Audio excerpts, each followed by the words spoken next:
Hi, my name is Liam James, and me and Anthony's project was the Raspberry Pi autonomous camera.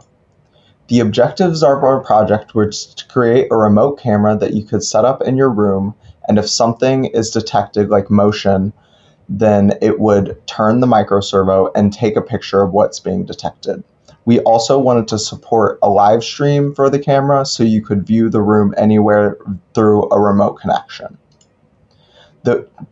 The project included two features, which were an autonomous mode that could detect if something moves in front of the distance sensor from a desired distance set by the user, and then it would move the camera to the detected side and take a picture, as well as an active mode that enabled the use of the streaming function of the camera so you could view wherever you set up the camera from anywhere via your remote connection. The hardware for the project included two SR04 distance sensors, one microservo, one Raspberry Pi camera, a 300mm extra long ribbon cable to support movement on the microservo, one DC power adapter to power the microservo, and 5 capacitors. The assembly included making the housing and connecting especially the SR04s via wires through the breadboard to enable a longer connection and place the SR04s where we wanted them. The software for the project included a compiled Python file to run autonomous or live modes. It used the Servo Blaster code to control the microservo, as well as a Flask to stream the camera feed to an HTML page. We also used the wrap_still command to take pictures and save them to the file. The approach we took for this was we wrote individual functions for each part of the application. One function for reading the sensor data and another one for turning the servo. We called these and assigned a main function that would assign a variable dependent on the sensor value. A one sensor read meant the right side was reading something. A -1 meant the left side was reading something. And 0 would mean that there was something in the middle and that both sides got something the exact same distance from each other.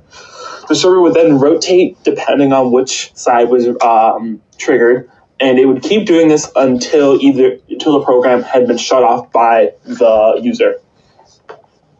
The active mode uses the GUI app interface to create a slider that is used to rotate the servo, and you connect using the Flask to the RPI's stream of the video, allowing you to remotely move the camera and use it as basically a security cam.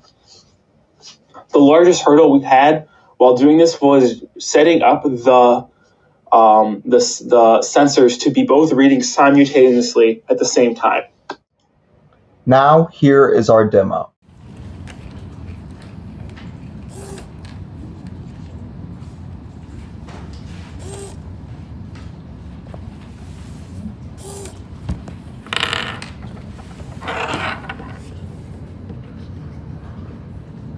Is to be used in like pest traps, like mouse traps, rat traps.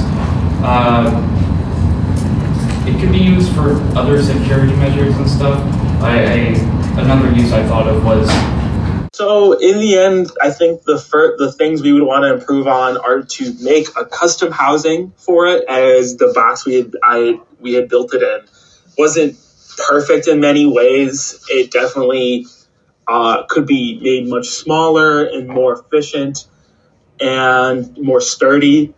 We also would want to add a second servo, which would add another point of rotation, allowing the user to move the camera upwards and downwards to either look higher or lower.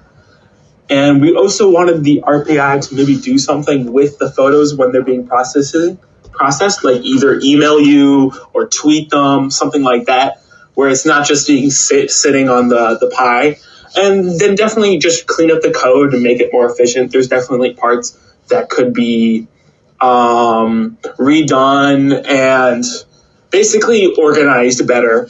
And yeah.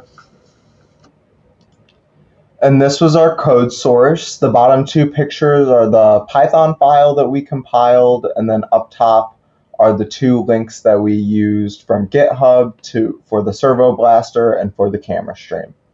Thank you so much for listening to our presentation.